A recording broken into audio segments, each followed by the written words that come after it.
Hi hello ನಮಸ್ತೆ, ನಾನು ನಿಮ್ಮ ಗೀತಾ ಸಂತೋಷ್.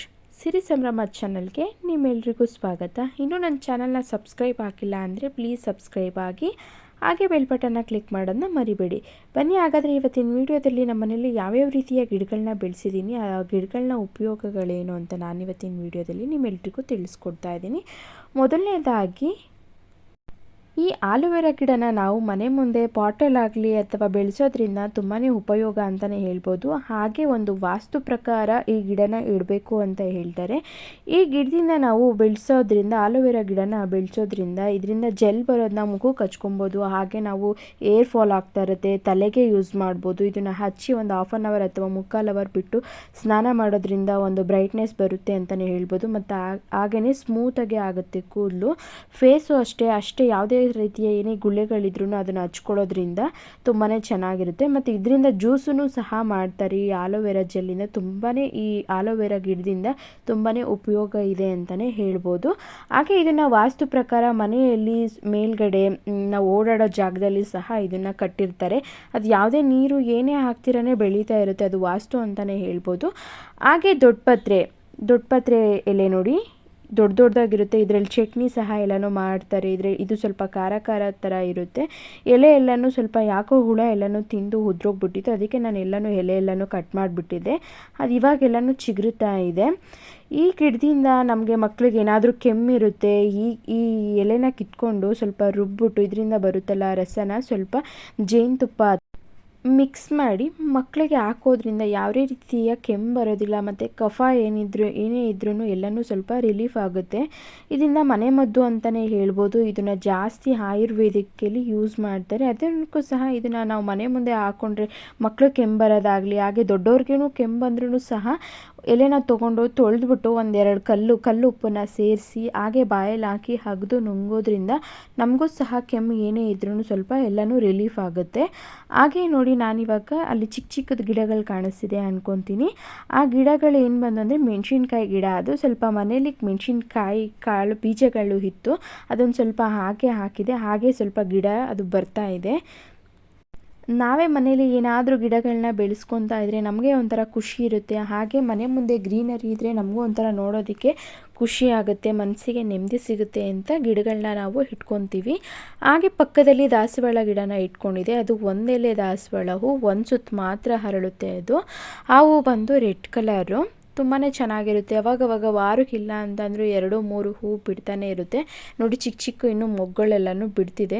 ಸ್ವಲ್ಪ ಪಾಟ್ನ ಚೇಂಜ್ ಮಾಡಿ ಇಡಬೇಕು. ನಾನು ಚಿಕ್ಕದು ಇಟ್ಟಿದ್ದೀನಿ, ಜಸ್ಟ್ ಇವಾಗ ತಾನೇ ಸ್ವಲ್ಪ ದಿನ ಆಯಿತು ತಂದು. ಅದನ್ನು ಪಾಟ್ನ ಚೇಂಜ್ ಮಾಡಿ ನಾವು ಇಟ್ಟರೆ ಇನ್ನೂ ಚೆನ್ನಾಗಿ ಚಿಗುರು ಹೊಡೆದು ಇನ್ನೂ ಮೊಗ್ಗುಗಳು ಜಾಸ್ತಿನೇ ಬರುತ್ತೆ.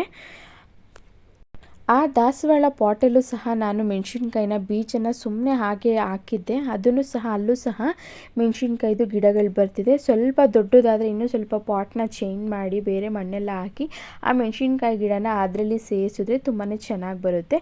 ಹಾಗೆ ಪಕ್ಕದಲ್ಲಿ ನಾನಿವಾಗ ಗುಲಾಬಿ ಹೂ ಗಿಡನ ಇಟ್ಕೊಂಡಿದ್ದೀನಿ. ಈ ರೋಸ್ ಬಂದು ಪಿಂಕ್ ಕಲರು. ನಂಗೆ ಪಿಂಕ್ ಕಲರ್ ಅಂದರೆ ತುಂಬಾ ಇಷ್ಟ. ಆಗಲೇ ಒಂದು ಚಿಕ್ಕದೊಂದು ಮೊಗ್ಗು ಬಿಟ್ಟಿದೆ. ಸ್ವಲ್ಪ ಯಾಕೋ ಗಿಡ ಎಲ್ಲನೂ ಒಣಗೋಗ್ಬಿಡ್ತು, ಏನಕ್ಕೆ ಅಂತ ಗೊತ್ತಿಲ್ಲ. ಈ ಪಾಟಲ್ಲೂ ಅಷ್ಟೇ ನಾನು ಮೆಣಸಿನ್ಕಾಯಿ ಬೀಜನ ಹಾಕಿದೆ, ಅದರಲ್ಲೂ ಸಹ ಮೆಣಸಿನ್ಕಾಯಿ ಗಿಡ ಬರ್ತಿದೆ. ಹಾಗೆ ಪಕ್ಕದಲ್ಲಿ ಮನಿ ಟ್ರೀನ ಇಟ್ಕೊಂಡಿದ್ದೀನಿ. ಗಿಡ ಹಾಕಬೇಕಂದ್ರೆ ನನಗೆ ಪಾಟ್ ಸಿಗಲಿಲ್ಲ. ಮನೇಲೇ ಪೇಂಟ್ ಹೊಡೆದಿರೋ ಬಾಕ್ಸ್ಗಳೆಲ್ಲ ಇರುತ್ತೆ, ಅದನ್ನೇ ಸ್ವಲ್ಪ ತೂತು ಮಾಡಿಬಿಟ್ಟು ಸ್ವಲ್ಪ ಮಣ್ಣನ್ನೆಲ್ಲನೂ ತುಂಬಿಟ್ಟು ನಾನು ಅದರಲ್ಲೇ ಸಹ ಟ್ರೀನ ಇಟ್ಕೊಂಡಿದ್ದೀನಿ. ಹಾಗೆ ಅದ್ರ ಪಕ್ಕದಲ್ಲಿ ಬಂತಂದರೆ ನಾನು ತುಳಸಿ ಕಟ್ಟೆನ ಇಟ್ಕೊಂಡಿದ್ದೀನಿ.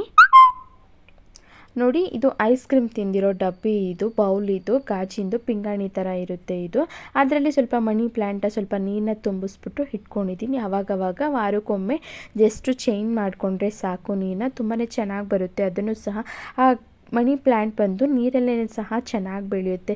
ಈ ಥರ ಮನೇಲಿ ಇಟ್ಕೊಳ್ಳೋದಾಗಲಿ, ಆಚೆ ಕಡೆ ಪಾಟ್ಗಳಲ್ಲಿ ಇಟ್ಕೊಳ್ಳೋದಾಗಲಿ ಚಿಕ್ಕದಾಗೆ ಒಂಥರ ಮುದ್ದಾಗೆ ಚೆನ್ನಾಗಿರುತ್ತೆ ಅಂತ ಹೇಳ್ಬಿಟ್ಟು ನಾನಿವಾಗ ತುಳಸಿ ಕಟ್ಟೆ ಹತ್ರ ಇಟ್ಕೊಂಡಿದ್ದೀನಿ. ಹಾಗೆ ಇನ್ನೊಂದು ಗುಲಾಬಿ ಗಿಡ ಎಲ್ಲನೂ ಒಣಗೋಗ್ಬಿಟ್ಟಿದೆ. ಅದರಲ್ಲಿ ಒಂದು ಹುಳು ಬೆಳೀತಿದೆ, ಅದರಲ್ಲಿ ಹುಳ ಇದೆ. ಗುಲಾಬಿ ಕಡ್ಡಿಗಳೆಲ್ಲನೂ ಕಿತ್ಕೊಂಡೋದು ಗೂಡನ್ನ ಕಟ್ಕೊಂಡಿದೆ. ಅದೇನಂತ ಗೊತ್ತಿಲ್ಲ, ಕೇಳಿದ್ದಕ್ಕೆ ಅದು ಉಳ್ಕಡ್ಡಿ ಹುಳ ಅಂತ ಹೇಳಿದ್ರು. ಮುಖದಲ್ಲೆಲ್ಲ ಅಲ್ಲಲ್ಲೇ ಮಕ್ಳಿಗಾಗಲಿ ದೊಡ್ಡವರಿಗಾಗಲಿ ಅಲ್ಲಲ್ಲೇ ಬಿಳಿಯಾಗಿ ಉಳ್ಕಡ್ಡಿ ಆಗಿರುತ್ತೆ, ಅದು ಅಂತ ಹೇಳಿದ್ರು. ಅದಕ್ಕೆ ಇದು ಔಷಧಿ ಅಂತೆ. ಆ ಹುಳನ್ನ ಸಾಯಿಸ್ಬಿಟ್ಟು ಅದರಲ್ಲಿ ಬರೋ ರಸನ ಆ ಕಡ್ಡಿಯಲ್ಲಿ ಹುಳ್ಕಡ್ಡಿ ಆಗಿರುತ್ತೆ ನೋಡಿ ಫೇಸಲ್ಲಿ, ಅದಕ್ಕೆ ಹಚ್ಚಿದ್ರೆ ಬೇಗನೆ ಕ್ಲಿಯರ್ ಆಗುತ್ತೆ ಅಂತ ಹೇಳ್ತಾರೆ. ಅದು ನನಗೂ ಗೊತ್ತಿಲ್ಲ, ಸರಿ ಇರಲಿ ಅಂದ್ಬಿಟ್ಟು ಬಿಟ್ಟಿದ್ದೀನಿ. ಅದರಲ್ಲಿ ತುಂಬ ಒಂದು ದೊಡ್ಡದಾಗಿ ಹುಳ ಇದೆ. ಅದು ಮೋಸ್ಟ್ಲಿ ಆ ಗುಲಾಬಿ ಗಿಡ ಹಾಳಾಗೋದಕ್ಕೆ ಈ ಹುಳನೇ ಎಲ್ಲನೂ ತಿಂದಾಕ್ಬಿಟ್ಟಿದೆ ಅನಿಸುತ್ತೆ. ಅದರಿಂದ ಗಿಡ ಅದು ಚಿಗುರುತ್ತಾ ಇಲ್ಲ. ನಾನು ಕಟ್ ಮಾಡೋಣ ಅಂದ್ಕೊತೀನಿ, ಸರಿ ಅದರಲ್ಲಿ ಹುಳು ಏನೋ ಗೂಡು ಕಟ್ಕೊಂಡಿದೆ ಇರಲಿ ಅಂದ್ಬಿಟ್ಟು ಬಿಟ್ಟಿದ್ದೀನಿ.